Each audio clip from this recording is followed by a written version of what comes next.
Hello and welcome to the RNG tutorial. This is going to be a mob farming and weather manipulation tutorial on how to manipulate the world random to basically make one of these overpowered mob farms.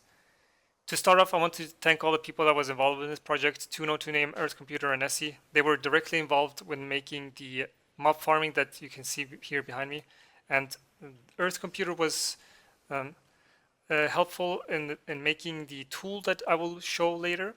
And Nessie was involved in helping make the different parts of this machine, but mainly to name helped me with code digging and designing of this contraption. And there in the distance there is the chunk loading system that I will go through, which is the main device that controls the whole thing.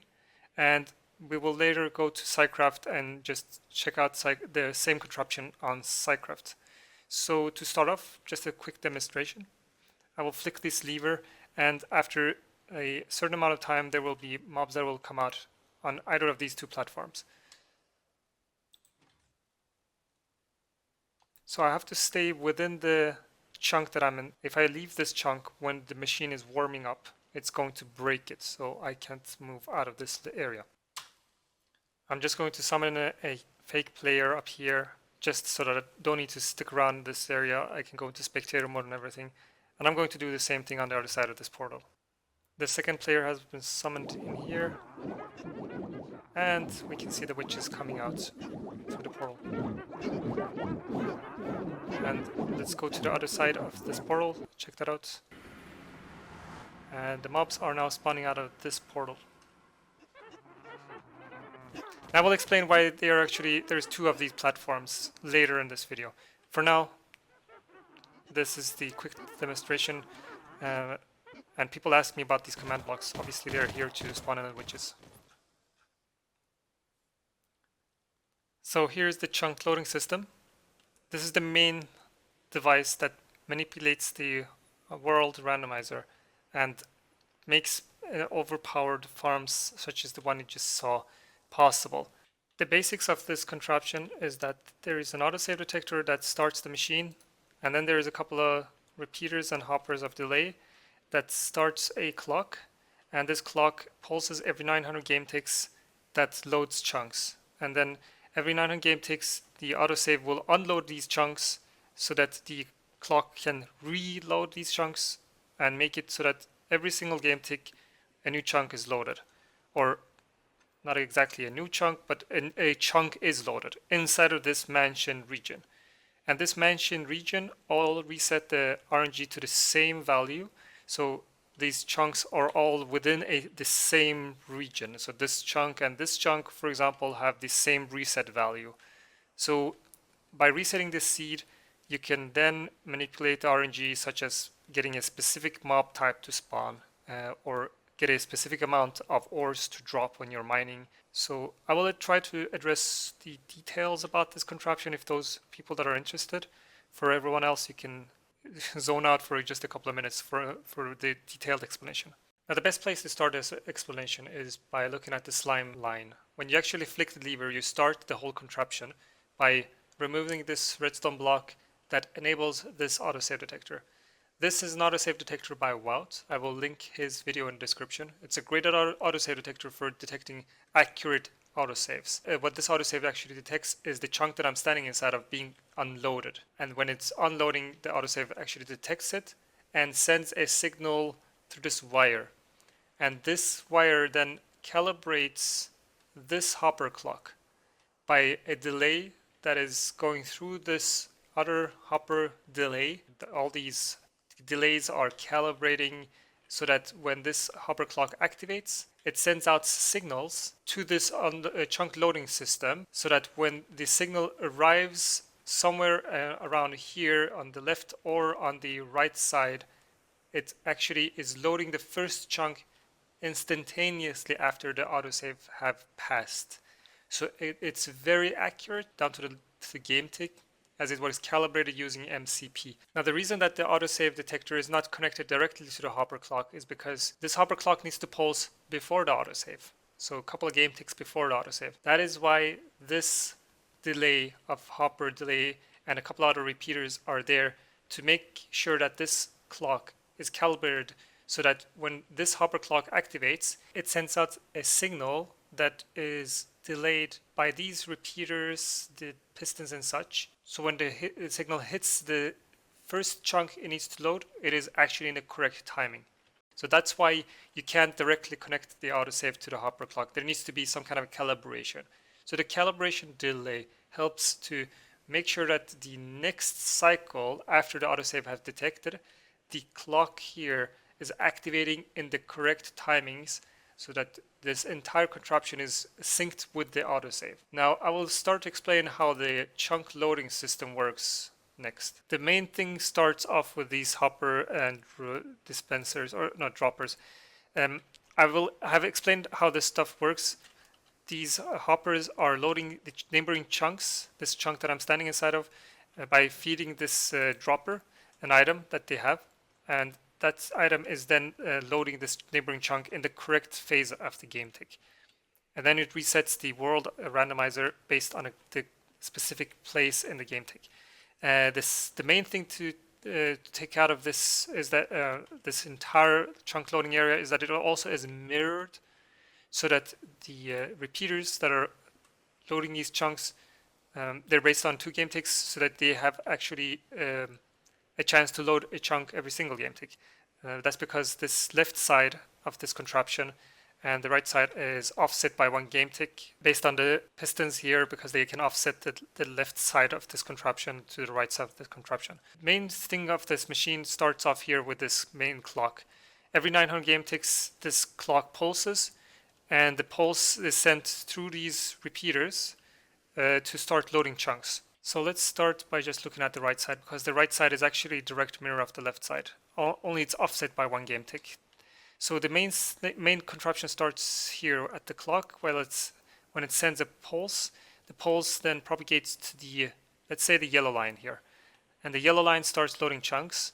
And when the yellow line have finished loading chunks, the green line will start loading chunks. So the green line starts directly after the yellow line. And after the green line have fully loaded all the chunks in this area, and the yellow line also have loaded its chunks, both of these 2 lines have been exhausted, and the autosave will start unloading all these chunks. It takes 10 game ticks for them to unload. So while the game is actually unloading these chunks, you can't load them again. That's why there is a second blue line here that is alternating to load when the yellow and the green line is unloading. So the blue line takes over, it starts loading chunks, and after all this area have been unloaded, including the yellow line, the green line can now be used again. So you can start loading the green line. Then you have exhausted the blue line and the green line, the yellow line takes over, and when the yellow line is done, the green line have now been completely unloaded to start being used again. So the yellow and the blue line here are there because you will lose out about 10 game ticks if you don't use them.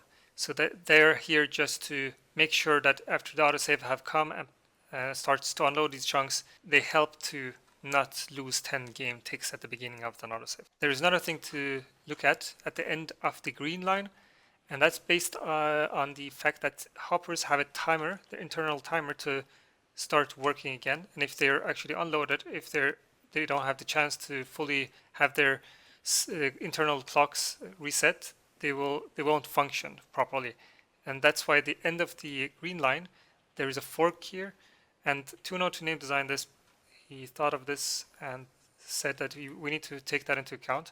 So that when the left side is actually exhausted, the hopper clocks have an internal timer that needs to reset, and it takes 8 game ticks, and these chunks will unload and wreck them. So while this left side have been exhausted, the next time a signal comes in, the chunks will get instantly loaded by these instant repeaters, while the right side is being used.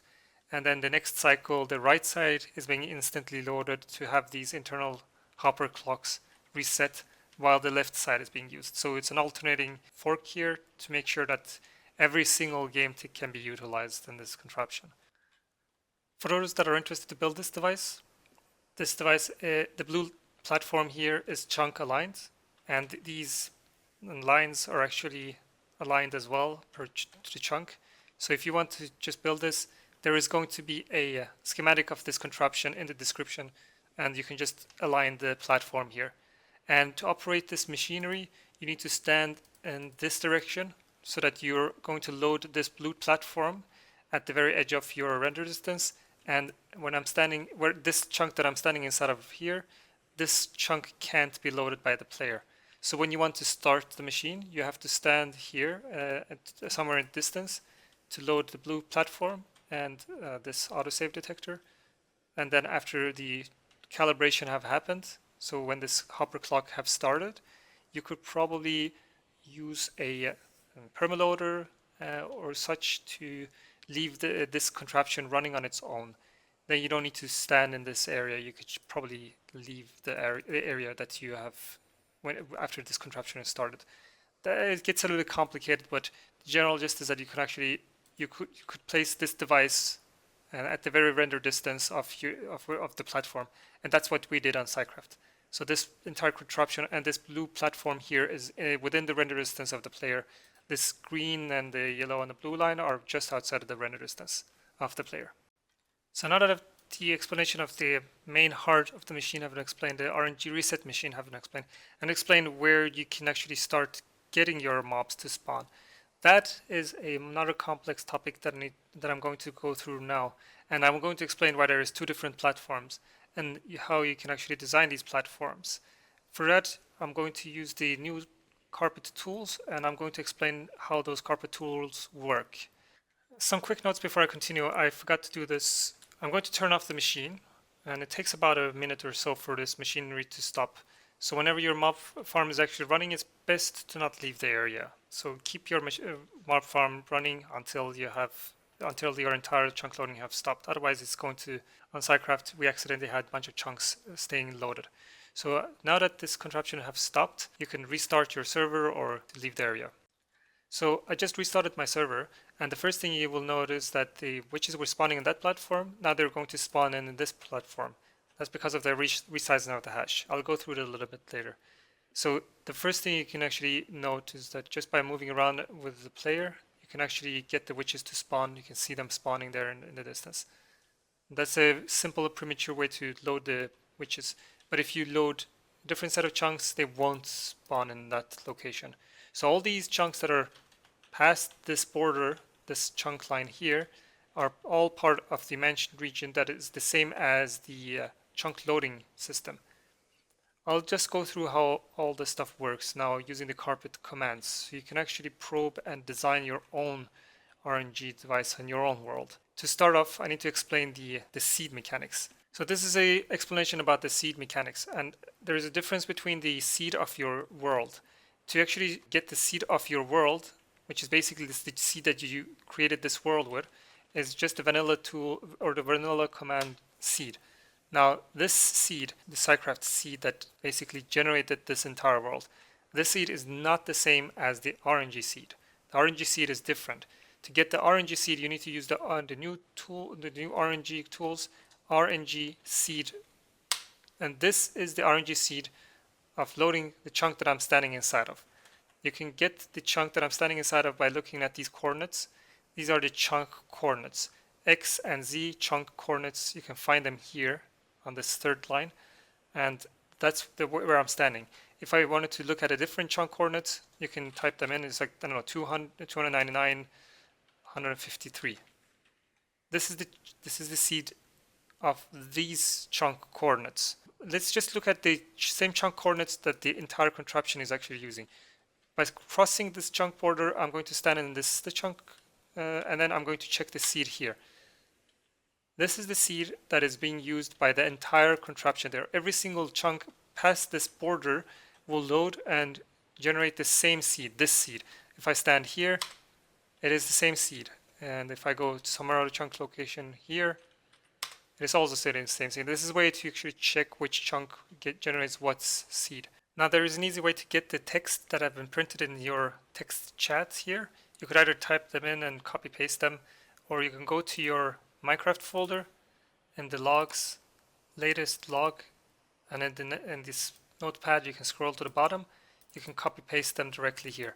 So I'm going to copy paste this number, this long number here, go back to Minecraft and use that here in the game. Now back inside of the Minecraft game, you can actually paste them in just by Control V. But we're going to use the next command, the RNG set seed. Now this command actually will imitate as if you were to load the chunks that are in this area over there. So let's try to do that to see what happens. The game actually imitates the same behavior as if you were to load the chunks in that area, or all the chunks in this mentioned region. You could also set a different seed. I don't know, we could set a seed, let's say 1. Obviously no witches will spawn because this particular mob farm has been calibrated to load these chunks and getting the specific seed that we just typed in to spawn in witches. So let's just set the seed to this value. Pretend we are loading chunks, so you don't need to actually go there and load the chunks. The third thing to look at in the RNG tool set is the get mob spawning chunk tool. This will give you the information about the chunks, the specific chunks around you where you are standing. So by typing this in, the tool will give you the spawning information in the first chunk and so on and so on. It's a bit complicated to explain this without understanding the theory behind it. The general idea behind this is that you give it a specific seed and the game will then attempt to spawn a mob in the first chunk. This is basically the first chunk. The information that you give it is actually the first chunk is basically this number here. You can give it the first chunk, you can give it the second chunk, third chunk, and so on. So we can just look at these 3 chunks. The first chunk spawns witches, the second chunk spawns in spiders, the third chunk spawns in creepers. It's kind of complicated to say that there is going to always be witches, spiders, and creepers. This is not how it works. It's a bit more complicated. I'm simplifying it. The simplified version is that you can get witches to spawn in your first chunk. The second one is giving you spiders, and the third one is creepers and so on. The first location the game checks is basically this coordinate. Block spawning point is the coordinate the game checks, and if this spot is full or a full block, it will prevent any mobs from spawning inside of this chunk, the first chunk. And the second chunk, it's the same thing and so on. Then after this block has been checked, the spawning block has been checked and it's not a full block, it will attempt to spawn 1 to 4 mobs of witches. And these are the 4 blocks that will spawn the witches. And these blocks need a full block beneath them. This Y height -1 is pretty much 174 to spawn in witches, because witches can't spawn in midair. So over here by the mob farm, I'm looking at the gold block here, and this gold block is basically this block that we looked at before. It's at 175 and the block is at 174. So if this block were to be moved 1 block up, it would prevent any witches from spawning in this platform. And the second information is these 4 spots that witches can spawn. And I'm not going to show exactly all of them, but you can estimate that every single one of these spots, spawning point 1, 2, 3, 4, are all these ice blocks. And there's ice blocks here just because the witches can slide off of them easier. And these ghast, they're here just to push them off the platform, just so they can go into the portal quicker to not block off the mob cap. And that's how this entire contraption works. And this is the information you can get from this chunk coordinate system. So let's go back to this platform and look at more details about this command. Now the second information that it can get from this number over here. This number determines how many players will resize your world, the mob spawning hash. The hash basically determines what order the chunks will be when the game attempts to spawn in the mobs. This number, if it changes to 2, that's the number of players that are 2 players. It's different from the one that is 1 player. So you can see the difference. This is for 1 player, this is for 2 players. The chunk coordinate basically changes. That's why there's a second platform here, because this platform is going to be used when there's 2 players or more on your server. And even if one of the players logs off, the size of the hash doesn't shrink. You can have 10 people on your server and they can log off and they can resize your hash, and until you reboot your server, those players basically have expanded your hash, and you have to design for based on how many players you think will be in your world. If you have a busy server, you need to design for a busy server that can resize your hash multiple times. So for a single player world, you will never resize your hash. Then you only need the one spawning platform. But for Scicraft, we designed the second platform to actually be when you have had more than one player in your world. So when will the resizing happen? It's for 2, for 4, for 7, and for 14. And these are the number of players. Basically, this number is the number of players that have been completely spread out. You can see that for Scicraft, the resizing will happen once when there is 2 players, and then there is one resize that happens for only when it's up to 14 players.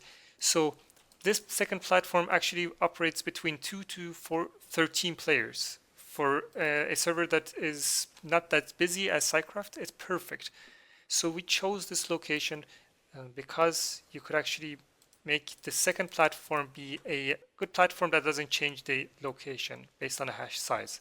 And you can find these locations, and they're going to be the same for every single world. So that you could actually spot these, and you could also even use tools to figure out where these spots are, these specific chunk spots that doesn't change hash value based on where you're building your contraption and such. It's a bit complicated. I mean, the explanation is a little bit difficult, but the general gist is that you just open your tool, put in the amount of players that is 1, and this just check the location. Then change the amount to 2 players and see if this number changes. And if it changes, then you're not in a good luck. Then you need to build 2 platforms. Then the next resize happens at 4.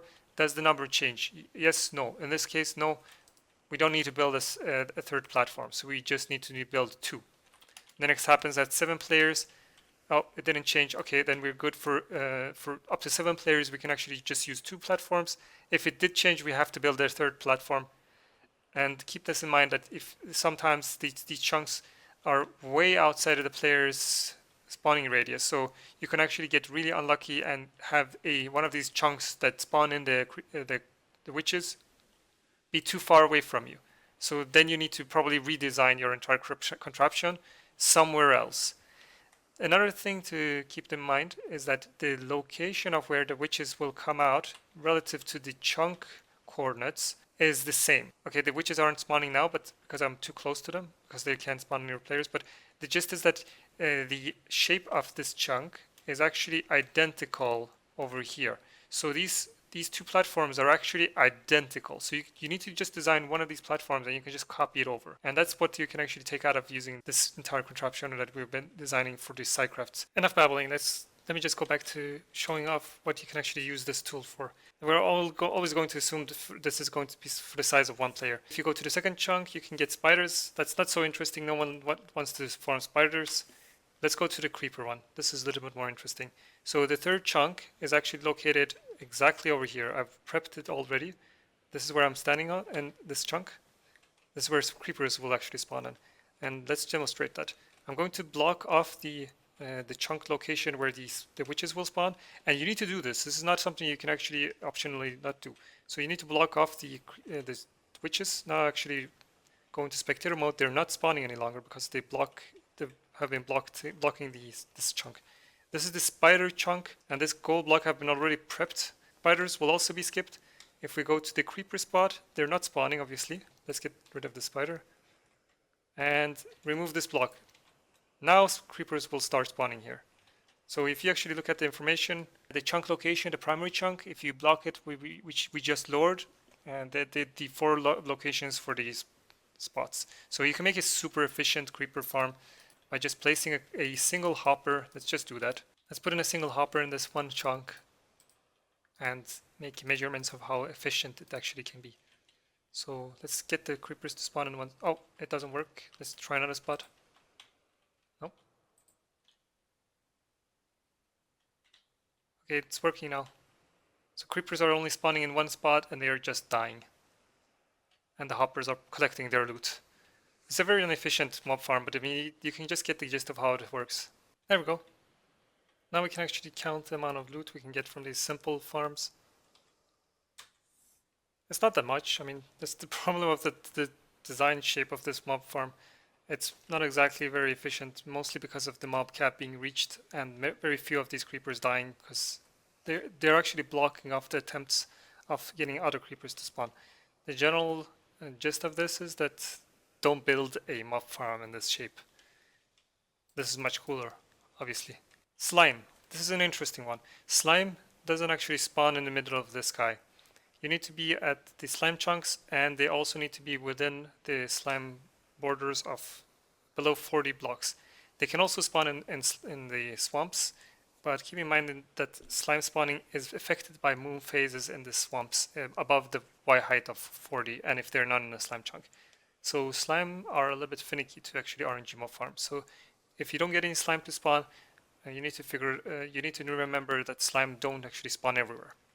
Now this is a quick demonstration of the hash resizing problem that I was talking about. This is a fake player that imitates a real player, so let's assume that this is a real player. So it's not exactly different based on if you have a real player logging in here. So I'm going to actually start moving away from that player. If two players are standing right next to each other, they're not going to expand the eligible chunks for spawning. And this is based on the mob cap, basically. So the mob cap haven't expanded too much. Let's move away from that player, and just in a second I'm going to teleport back. Okay, I'm teleporting back. There we go. The resizing have happened. We're spawning witches in that spot. You can actually see one of the remaining witches, and now they're spawning from the second platform. This is the problem you will have when you're resizing your hash, and it's all based on the eligible chunks for spawning, or basically the mob cap exceeding a specific value. If your mob cap is too high, it will resize your hash. I've been given permission from Earthcomputer to show his tool. This is his tool. You can probably download it and use it. And the tab we're interested in is in the mob tab. And I've already punched in the Scicraft seed. And this location, search from, is actually the location of what chunk you're going to load. And it's always in the block coordinates. So this is the locations of the chunks that are actually loading in the massive area that we were looking at earlier. So looking at the second information is the player position, and that's where I'm actually standing. And this is somewhere within this chunk that I'm standing inside of. You need to give it block coordinates, and I'm standing here. I've already punched them in. And the second tab is the highlighting of which mob you want to look at. This is witches. The biome information here probably will disappear in the later versions. It's kind of incorrect to assume that you're going to always spawn in the same biome, because these chunks can kind of change from biome to biome. And the last tab is how the spawning will actually happen. So this is the information that you will get. So the first chunk is going to be witches, the second is spiders, creepers, and so on and so on. We can actually look at all the different mobs that are spawning here. We will look a little bit later at zombie villagers. It's kind of information that is a bit more interesting. So keep in mind 53 is the zombie villagers. Just make sure that you design your RNG mob farm based on the first chunk. Don't use the 20 sector chunk or something to get skeletons, because chunk shuffling will really mess with you trying to block off all the chunks above 23, every single chunk shuffling value. So try to go for the top values up here, and because of the chunk shuffling problem. Another key information to take out of this tool is that you can actually manipulate the Y height of this platform. You can change the exact platform and the shape of all the spots where the witches will come out and everything based on the Y height by placing blocks at the highest block above this specific spot. So now that I've actually expanded the chunk size, I need to actually specify that there's 2 players in the hash size, basically. So I can go and demonstrate by placing blocks above this location. So now I'm actually above the location where the witches will spawn, and I'm going to place down a couple of blocks. As I place this next block, the Y height will change. I need to go back to this same chunk that I'm actually testing for, because the spot where you're actually standing is very important. You can't just stand anywhere in the world. So now that I've actually changed this block, the highest block, the random value has changed. It's not going to straight up linearly expand upwards as you're actually placing blocks upwards. Sometimes by changing the value, by placing a block higher, you can get a random value that is lower. So you can just understand now that why the spawning platform is where it's located. We empirically tested and found that this height is the highest height on Scicraft's specific seed. So that's why we placed the platform, this platform at this Y height and this block above the gold block at this specific height, because that is the height that is actually going to push it and make it as close to the platform that we're going to use for spawning the witches. So in your own world, you need to figure this stuff out by empirically placing blocks above this the x and z value and get different y heights and figure out which y height that you prefer. So you could manipulate the y height basically. Now with all this information, I'm going to illustrate what you could do for your own world. Now I'm going to just do some guesswork and figure all this stuff out. And it all depends on where you're going to design your own mob farm. So the first thing I'm going to guess is that your seed is basically 1.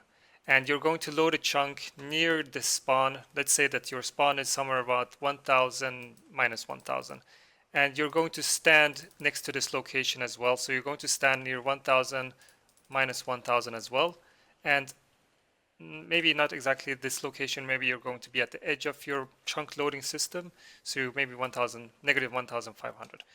This is just random numbers. And let's see what kind of stuff you get. So this, you get zombies, spiders. So this doesn't look good at all. I mean, with seed 1 at location 1000 minus 1000, when you're loading it, you're getting some random junk and it doesn't look good. And the first chunk is zombie. So let's just go to a different location. So at minus 2000, you get skeletons, minus... Okay, here is something interesting. You can get Enderman. You can probably make an overworld Enderman farm. So at seed 1, at this loading the minus 1000, minus 3000 plus 2000 Z or something, at the second chunk you can get Enderman to spawn. So you go to the spot, to the roughly their area, and figure out which mansion region belongs to this chunk, and build your massive chunk loading system that we just saw. And you go and build one of these platforms based on these locations, these 4 spots, and you can farm Enderman. Now, you could send your Enderman, like we do here on Scicraft, into another dimension to kill them, to reduce the mob cap limitation that you have, because we designed the Scicraft's mob cap to only be fitting for 1 player. You could also make it so that you could fit multiple players on your server. You could have 10 FK players to raise your mob cap, and then you don't need to worry about sending your mobs to another dimension and such. You can just drop them straight on a block and kill them and just collect their loot that way. So there's different ways you can actually design this platform. Our design was based on just 1 player and such. So you can use this tool, the Scicraft tool, Earth's tool, Lightning tool, and other tools to figure out the chunk configurations that makes the chunk shuffling does not happen and such.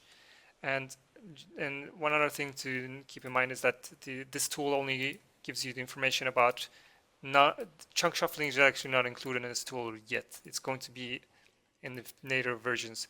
So all this information will give you a ton of data about where to build your chunk loading system, your mob platforms, and how to manipulate RNG and spawn all kinds of different mobs. You could spawn in any type of mob. And the last thing I'm going to leave you guys with is an interesting thing that you can actually do, and is the zombie villagers. So when you actually spawn in zombie villagers, the 53rd chunk when you're standing here and chunk loading that area is actually spawning in zombie villagers with specific professions. So you can actually spawn in profession of priest, nitwit, farmer, and librarian. So you can spawn in hundreds of librarians and cure them and get librarians. Obviously, this is a stupid way to do it. You could actually RNG manipulate and get villagers to always breed librarians, but this is another way to actually get librarians. So you can get hundreds and hundreds of librarians using the zombie villager curing method. Now this video is starting to get really long, so I'm going to try to wrap it up and explain the last RNG tools that are available in Carpet now, and I'm going to end it at the weather manipulation tool that we have actually designed for in Scicraft. So these are the last tools for the RNG. There is one tool that can check the amount of blocks or chunks that can random tick around you.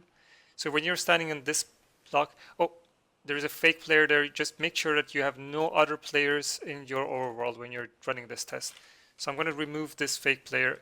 He is actually influencing the amount of ticking chunks around. So if you actually wanted to get 2 players to actually check how many ticking chunks there are around 2 players, you could use even more than 1 player on your server. But for checking for a single player, I'm going to just check for myself. When I'm standing on this block, I'm actually random ticking 208 blocks or chunks around me. That's where I'm standing in the corner.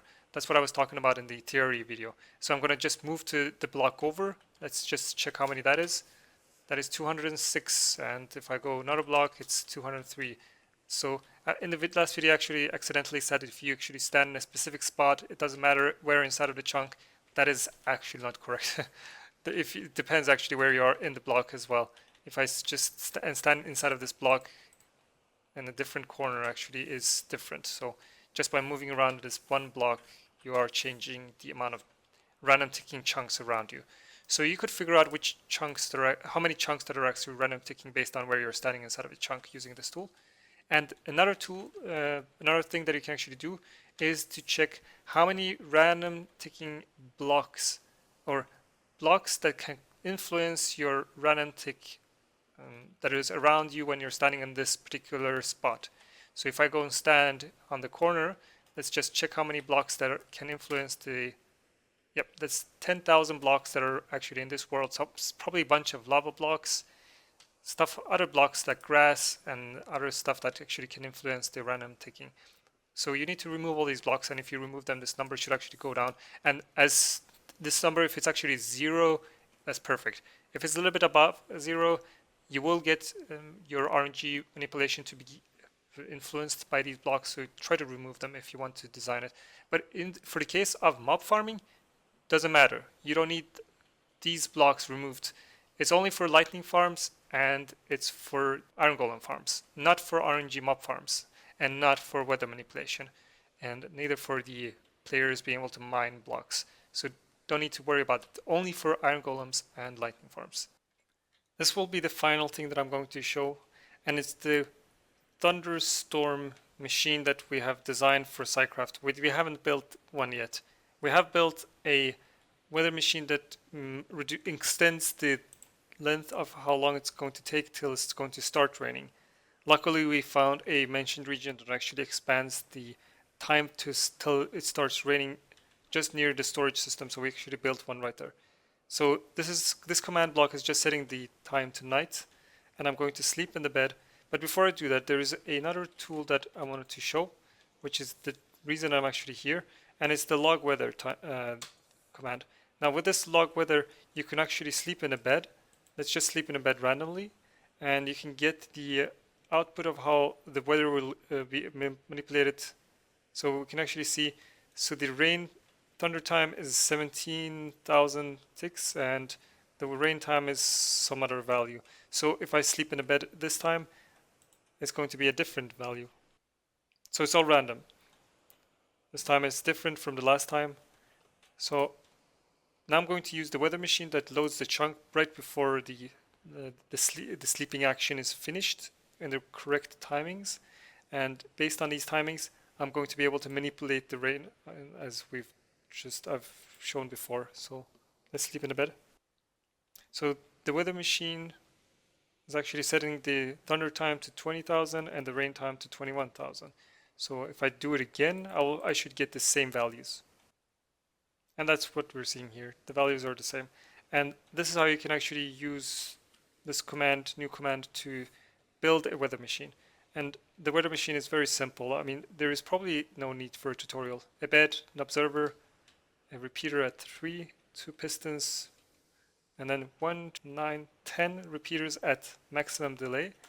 And from the chunk that the bed is in, this is the server set to render distance 16. So 1, 2, 14, 15, 16. The 16th chunk, you need to place down an observer, a repeater at 2, a torch, hopper that feeds a chest. Obviously this chest and the hopper can be redesigned similar to the mob spawning system. So let me just do that right now. This is a better improved way to actually do it. So you only need to have one item inside of this hopper, and that feeds into the dropper with a repeater and such. So at the end of the line, observer, repeater at 2, torch, and then this configuration that actually is similar to the mob spawning system. Don't forget this block. This block is necessary, and you need to be at this location where it's just before this chunk. So this block is actually the last block before it hits the next chunk. And the chunk that I'm standing inside of, this is the chunk that you're going to have to load to manipulate the weather. And this is another thing to note.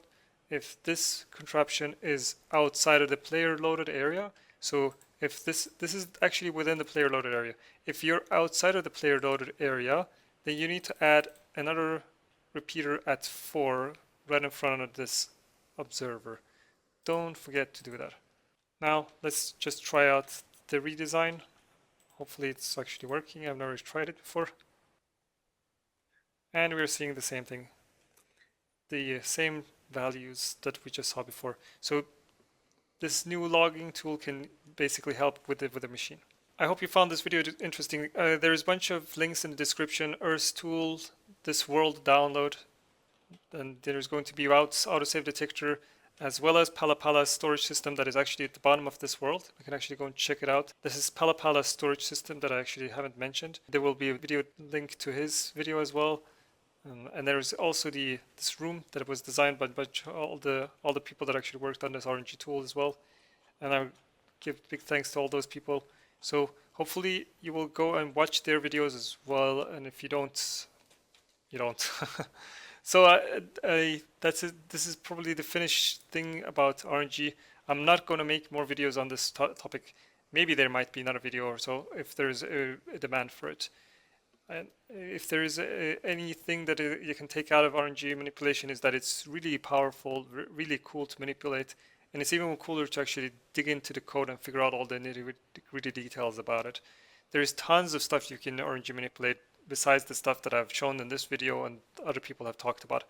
You can get, for example, better nether wart outputs, you can get specific villagers, you can get poisonous potatoes, all kinds of stuff.